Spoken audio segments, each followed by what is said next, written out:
your Roomba orientation. Let your robots clean routinely so you don't have to. I'll be helping you and Roomba get to know each other better.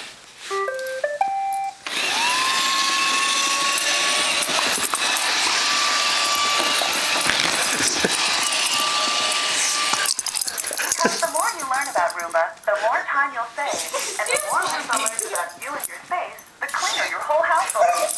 So how does Roomba get your floors so clean? Roomba uses a vacuum,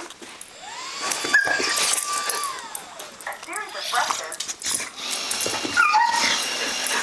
and a corner cleaning side brush. True. Okay. While Roomba is cleaning, it uses an array of advanced sensors and complex patterns and movements. True. True.